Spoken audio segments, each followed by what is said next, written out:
અંબિકા તાલુકાના Anaval A1 global school દ્વારા આનંદ મેળાની ઉજવણીનું આયોજન શાળાના પ્રાંગણમાં કરવામાં આવ્યું હતું। સૌપ્રથમ કાર્યક્રમની શરૂઆત દીપ પ્રાગટ્યથી કરવામાં આવી હતી। શાળાના ટ્રસ્ટીશ્રીઓ તેમજ તમામ શિક્ષકગણ અતિથિ વિશેષ તરીકે અજયભાઈ તેમજ મુખ્ય મહેમાન અનાવલ પોલીસ સ્ટેશનના પોલીસ કોન્સ્ટેબલ સાગરદાનભાઈ ગઢવીના હસ્તે રિબિન કટ કરી કાર્યક્રમને ખુલ્લો મૂકવામાં આવ્યો હતો।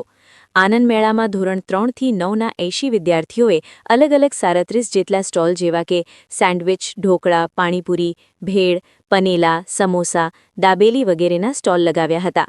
આ આનંદ મેળો એટલે કે ફન ફેરમાં માત્ર ફન જ ન કરતા વિદ્યાર્થીઓમાં રહેલી છુપી પ્રતિભા, સર્જનાત્મકતા, વ્યાવસાયિકતા તેમજ ટીમવર્કને પ્રોત્સાહન આપવા અને જીવનમાં ભણતર અને ગણતરનો પાઠ ભણાવતો એક અનોખો ઉત્સવ અને યાદગાર પ્રસંગ બની રહ્યો હતો।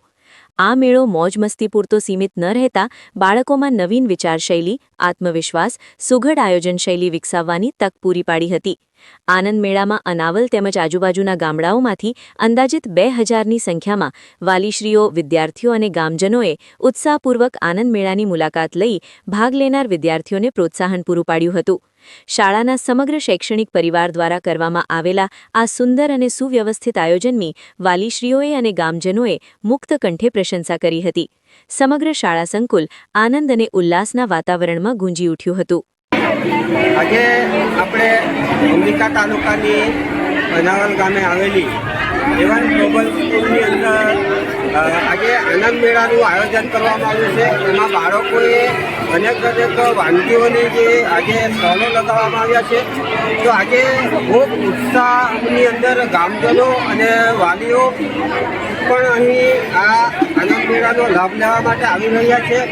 અને તમે જોઈ શકો છો કે આ ખૂબ મોટી સંખ્યાની અંદર આ બાળકો ઉત્સાહભેર આજે આ સ્ટોલ લગાવી અને આજે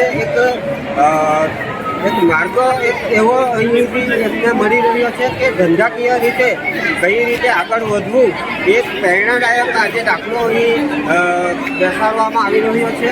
તો આપણે અહીં લગાવેલા સ્ટોલ પણ આપણે જોઈ શકીએ છીએ કે આ અલગ અલગ પ્રકારના અહીં જે સ્ટોલ લગાવવામાં આવ્યા છે। આખા ગ્રાઉન્ડની અંદર તમે જોઈ શકો છો કે નાના નાના બાળકોએ પોતાની વાનગી બનાવીને અહીં આ સ્ટોલ લગાવ્યા છે। તો આપણે અહીં આવેલા જે અહીં આમંત્રિત મહેમાનો અને અહીં સ્ટોલ લગાવેલા જે છે બાળકો એમના વાલી પાસે પણ આપણે જાણવાનો પ્રયત્ન કરીશું અને અહીંના જે આચાર્ય છે એમની પાસે પણ આપણે કઈ રીતે અહીં આયોજન કરવામાં આવ્યું એ આપણે જાણવાનો પ્રયત્ન કરીશું। તો આપણી સાથે અહીં આનંદ મેળાની અંદર જે સ્ટોલો લગાવ્યા છે એમના વાલી પણ ઉપસ્થિત છે। તો એમની પાસે પણ આપણે જાણવાનો પ્રયત્ન કરીશું। તો આપનું બાળક અહીં અભ્યાસ કરે છે? આ શાળામાં મારું બાળક અભ્યાસ કરે છે। પહેલાં 7 વર્ષની હાલ 5મા ધોરણમાં ભણે છે અને ગયા વર્ષે પણ અમે સ્ટોલ લગાવી આ વર્ષે પણ એને સ્ટોલ છે। એટલે હું વાત કરું આનંદ મેળાની, તો આનંદ મેળાથી બાળકોમાં એક પ્રકારની હિંમત કેળવાય છે લોકો સાથે। એ લોકોનો જે ફિયર હોય, જે ડર હોય છે એ ઉપરાંત એ લોકો કરતા શીખે છે, લોકો સાથે વાતચીત કરતા શીખે છે કે કઈ રીતે સમાજમાં પછી એ ઉપરાંત એ લોકો મિત્રતા કેળવી શકે છે, એમના મિત્રો સાથે ગ્રુપમાં કામ કરતા શીખે છે। પછી આ સમાજમાં જે આવનારા પડકારો છે ભવિષ્યમાં એના માટે એ લોકો રેડી થઈ જાય એટલે ખૂબ જ સારી પ્રવૃત્તિ કહેવાય એમના માટે। ભવિષ્યમાં એ લોકો ભવિષ્ય માટે સારા એમનામાં ગુણો કેળવી શકે અને આવી ઉત્તરોત્તર આ શાળામાં બીજી પણ પ્રવૃત્તિ થાય એવી પણ અમે આશા રાખીએ છીએ। તો ખૂબ સરસ આપણી સાથે વાલીએ પણ વાત કરી છે।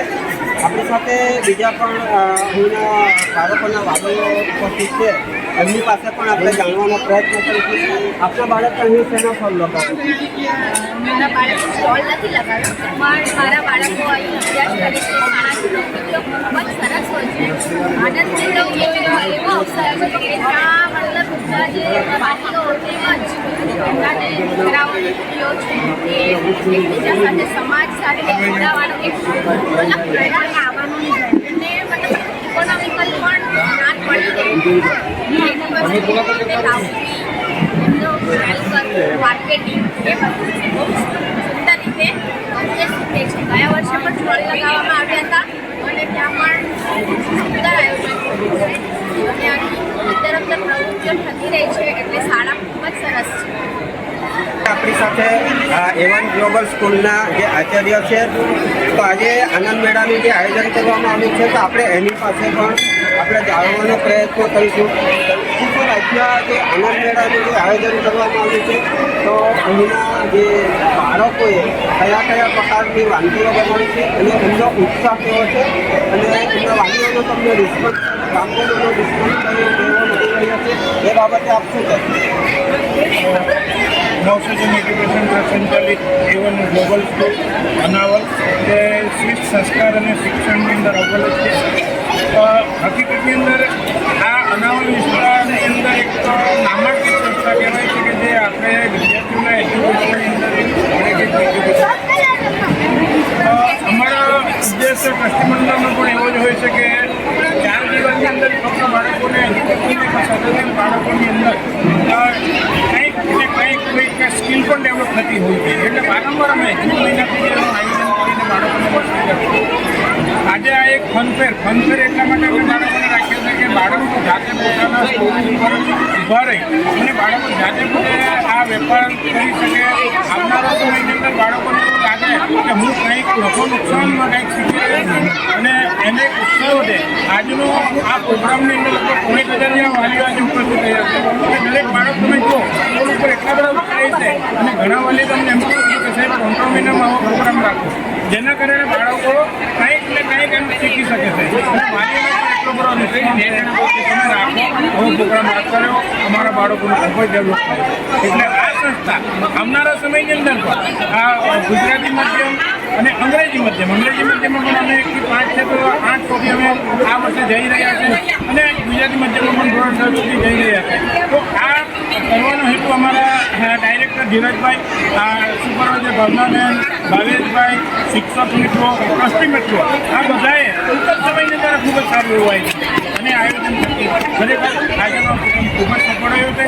અમારા કનકસિંહ ઘરમાં કે જેઓ પણ અહીંયા ખડે પગે ઊભા રહીને આ 5 દિવસની અંદર એમને પણ ખૂબ જ સારું આયોજન થયું છે. કિરણભાઈ હોય, નરેશભાઈ હોય કે અમારી ધર્મેશભાઈ હોય, આ દરેકનો ખૂબ જ સાથ સહકાર અને શિક્ષકોના સહકારથી અમે શિક્ષકો માટે પણ નિષ્ઠા, પ્રામાણિકતા અને નિયમિતતાથી આ કાર્યક્રમ દરેક કાર્યક્રમ કરતા હોય.